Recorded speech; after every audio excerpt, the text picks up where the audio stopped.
ladies and gentlemen, it's Dyson here, and today I'm going to talk to you guys about the most anticipated games for August 2024. At the time of this recording, there are 2 games that are already out, but they're still listed as, some of the most anticipated games for August 2024, so we're still going to go ahead and talk about them, and those 2 are actually the first 2 I'm going to talk about, so let's get into it. The first one is Tomba Special Edition, or Tomba, I'm not sure, I'm going to guess Tomba. It came out on August 1st. Tomba is listed as a platform game, adventure game, and a fighting game. And its description says, as the titular Tomba, you leap, bite, and throw your way across stunning 2.5D landscapes on a quest to overcome a deplorable cadre of nefarious pigs. Along the way, you'll explore ancient relics, discover fascinating characters, unlock thrilling quests, and unearth hidden treasures. It's a platforming adventure that perfectly fuses linear and non-linear gameplay styles. So, sounds decent. Having seen some gameplay on it, I can see why it's anticipated, because it does look like a decent platformer game. It has come out for PC, Switch, and PlayStation 5. PlayStation 4 it's supposed to come out for, but has not come out for that yet. The next one that's already come out is Volgarr the Viking 2, which came out on August 6th, 2024. This one isn't necessarily most anticipated by a lot of other people. This one is anticipated by me because I love the first Volgarr the Viking game. I played it a lot on my Xbox One. It's a very fun game. It's a platformer. I guess it's considered an indie title also. Kind of a fighting game, adventure game. It's known for being sort of difficult, which I would agree with that until, eventually I got better and better at it, and then it wasn't as difficult anymore. There were still difficult moments, but it's still difficult. I would have to say it is. Let's read a little description of it because I'm very excited that this is coming out. More than a decade after Volgarr the Viking's chaotic, challenging debut, the Barbarian King's story continues in an uncompromising new form. Volgarr the Viking 2 is a hardcore 2D action platformer where precision is everything and one false move can spell a brutal death. Man, ain't that the truth. Players of the original game will feel right at home on this relentless voyage, even with the addition of new power-ups. So, already, watched the trailer and all that stuff. I have not bought it yet. I need to. I love the first one so much. This one will probably get on PlayStation, though, because I got Volgarr the Viking as a Games with Gold game, so I got it for free.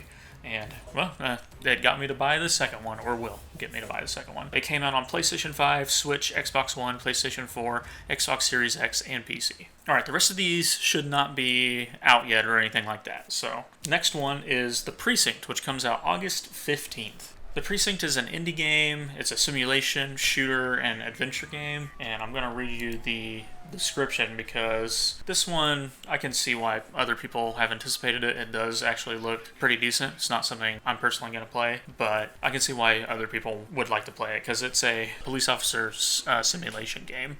So, opposite of like Grand Theft Auto.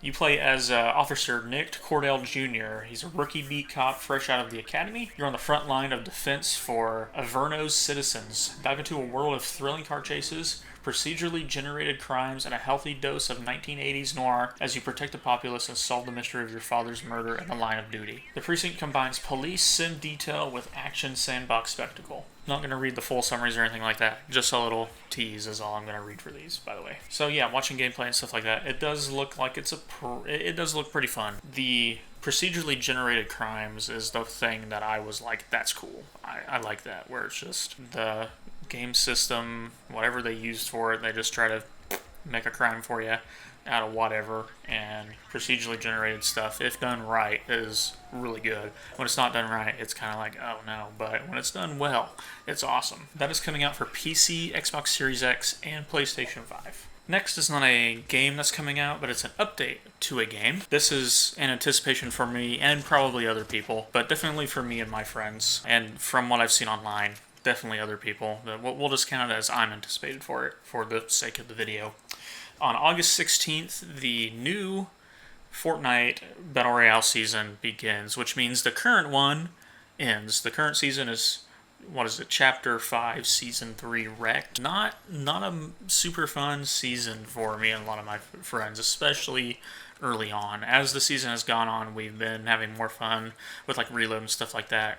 Except for, there's like the reload glitch, and reload kind of has a glitch that I keep running into that's not very fun. But besides that, the season just definitely starting out was not all that great. But eventually, we figured out how to play it, and it became more fun and good. It was mainly playing solos and two people teaming up with the cars, and the cars were just, definitely overpowered. They were the best gun in the game for every form of gun, because you just got in a car and you could win. You could win pretty easily. Which was nice whenever you did win, because we had a good time starting out, and then eventually we did not, because if you weren't in a vehicle, you were losing.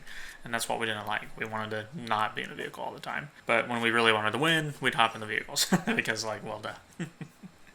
And at the time of this recording, we don't know what the next season is going to be. At least I don't know. I've heard leaks and stuff like that, but I'm not gonna go off of any of that. I'm waiting for Fortnite to actually say something like, "Boo! Hey, here's the season. Here's what it is. Go enjoy. Go have fun.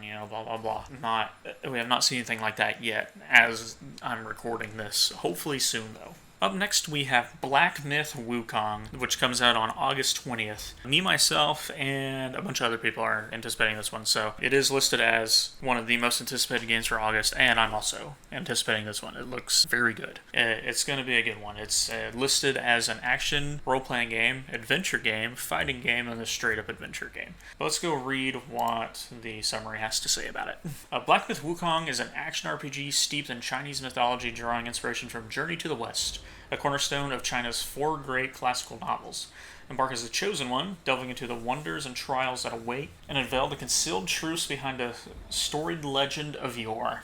In a realm of hidden wonders, each step unveils new marvels. Dive into a captivating world brimming with the splendors of ancient Chinese mythology. As the chosen one, journey through majestic landscapes inspired by the classic Journey to the West, crafting your own epic of untold adventures. Which Journey to the West is also what inspired a lot of Dragon Ball, so that'll be cool. So I'm assuming the chosen one we're going to be playing maybe as Son Goku, which will be cool. You are Monkey Man, we are Monkey. Gameplay looks pretty awesome from what I've seen so far, but I haven't seen a lot.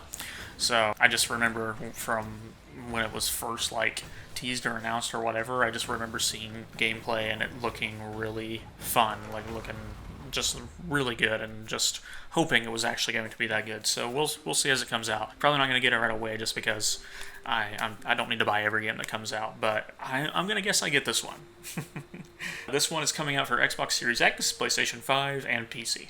Up next, coming out on August 23rd, and I'm not really sure if it's actually anticipated or not from what I could find on the internet and the research that I did. Some people are anticipating it, some people are not, but there was enough people excited for it that it barely pushed it into the realm of, okay, people are anticipating this one for me to put it into the video, which is Concord, which I've seen plenty of beta gameplay and stuff like that on. I didn't try any of the betas or demos or whatever they were. It's another hero shooter, and I think, I don't know if this one's free or a pay to play. They will have a easier time, I'm assuming, if it's free, but we'll see. I had only one friend that I know of tried out, and they really enjoyed it, and they liked the first Overwatch. They don't like the second one, and they said they really like Concord, so we'll see. They also like that new Marvel hero shooter game, but I forget what that's called. But they like Concord. I'm not really that anticipated. I'm not anticipating it, but apparently enough people are. We'll see how that goes. The genres for Concord, it's listed as a shooter game, a hero shooter, and for some reason also racing game, which that surprises me. I don't know what that means. A racing game. Okay. And here's what the summary says. Concord is a new shooter for PS5 and PC where you have the power to be the game changer for your team. Choose from a wide roster of characters and role types, each with unique abilities and personalities. Take on rival free gunner crews and daring space heists in 6 different online 5v5 PvP modes across a variety of exotic and fantastical maps that span the different planets of the ever-expanding Concord galaxy. So, beta already came out in July, and there's another, I think, early access that was a little bit earlier in July. And like I said earlier, game is coming out on August 23rd to PC and PlayStation 5. Up next is Visions of Mana, which comes out on August 29th. It is anticipated by a good number of people from what I could find, and kinda for me too. I'll eventually get it, not right away, but from what I've seen of it, it does look like a game that I would enjoy. But it's anticipated by quite a bit of people. I wouldn't say it's very anticipated like some of the others on this list, like Black Myth Wukong and the next one I'm going to talk about. But it's anticipated. It's up there. It's probably like number 3, maybe number 4. Probably number 3. It's probably above the Precinct and the numbers of anticipation and all that fun stuff. But Visions of Mana, if you guys want to know, let's look at it. Genres: it is a role-playing video game and adventure game, so that's pretty self-explanatory. And the description says, after more than 15 years, the mainline Mana series welcomes a fresh and exciting installment. Join Val, a newly designated Soul Guard, on an enthralling quest that takes him around the world. His mission is to guide his friend on a sacred pilgrimage to the legendary Tree of Mana. This new adventure promises dynamic, action-filled gameplay set in a vividly rendered, semi-open 3D world. Prepare to face formidable adversaries and form alliances with unique characters as you journey through this captivating realm. From what I've heard of people who like the Mana games, like Legends of Mana and all that stuff, I have only ever seen gameplay from like my uncles whenever I was younger and other family members, and I remember thinking the games looked cool. And I've had friends who have played them before and things like that who have compared them to, like, what is that game? Now I can't think of it, of course. Chrono Trigger. A lot of people compare some of the Mana games to like Chrono Trigger and stuff like that, so that's cool. That makes it sound like it's going to be a good one. On August 29th, this comes out to PC, PlayStation 5, PlayStation 4, and Xbox Series X. And last but not least, on August 30th, we have Star Wars Outlaws releasing, which a lot of people are anticipating. It's listed as very anticipated on my little notes here, and I was anticipating it too. Over time, I've seen a little bit more gameplay, and there seems like there's going to be some goofy physics stuff, but that's kind of expected of a Ubisoft game. But enough of it looks good that I will probably eventually get it, but I don't know if I will get it right away. I probably won't get it right away. I'll probably ask for it for like Christmas or something like that. But I will eventually get it because it does look like something I will enjoy. We'll see how reviews go and things like that to see if I really actually do get it. But at the same time, if there's ever a trial for it on my PlayStation or anything like that, because some games that I'm iffy about, I'll do a trial for it, I'll do a demo, or I'll share play it with a friend who has it or something like that. I'll figure out how to get more of my eyes on it to maybe try it out, whatever. You know, I like stuff being fleshed out before I get a lot of games. But there's some series where I will just buy the game because I know I'm going to love it that much, which is like, you know, any Ratchet and Clank game. I'm going to get it. They could make the game $300. I'm buying it. I don't care. That's just me, probably, though. So Star Wars Outlaws is listed as a shooter game and an action-adventure game. And here's the summary for it. Experience the first ever open-world Star Wars game. Sit between the events of The Empire Strikes Back and Return of the Jedi. Explore distinct planets across the galaxy, both iconic and new. Risk it all as Kay Vess, an emerging scoundrel seeking freedom and the means to start a new life, along with her companion Nyx. Fight, steal, and outwit your way through the galaxy's crime syndicates as you join the galaxy's most wanted. And man, that summary actually made me want to get it more because I didn't really catch when it was set, but being set between Empire Strikes Back and Return of the Jedi, I like that. I like that a lot because that tells me the chances of seeing Darth Vader skyrocket because I love seeing Darth Vader in games. I want him to be terrifying and just all we can do is run. I just want to run from him, and I want it to be terrifying and I want it to be awesome. I don't know if we'll get that since it's not going to be focused on Jedi and things like that or Force users or anything like that. It's just the Empire and you're doing, outlaw stuff. So, which still cool, still fun. I love that kind of stuff about Star Wars. The whole space western kind of stuff has always been, sort of fun. Best way to make a Star Wars game better, though, is put R2-D2 in it. R2-D2's the homie. He's literally my favorite character from anything ever, so I better at least see an R2-D2 cameo. Sorry for the little tangent there. This is coming out, I think I said already, but August 30th, and it is coming to Xbox Series X, PC, and PlayStation 5. Hope you guys enjoyed the video. Like, comment, subscribe, all that fun stuff. You should comment down below, like, if there's any games I missed that, like, you're anticipating or anything like that, or maybe you think large groups of people are anticipating any of that fun stuff, or tell me from this list what you're anticipating the most. And I'd have to think really hard about which one I'm looking forward to the most, but it's probably between Black Myth, Wukong, and Star Wars Outlaws. I can't decide between the two, but you guys should tell me what you think is probably your most anticipated. And which one do you think out of all these games is going to end up being the best game that comes out? I'm going to guess that ends up not being Star Wars Outlaw because Ubisoft will probably find a way to screw it up in some way.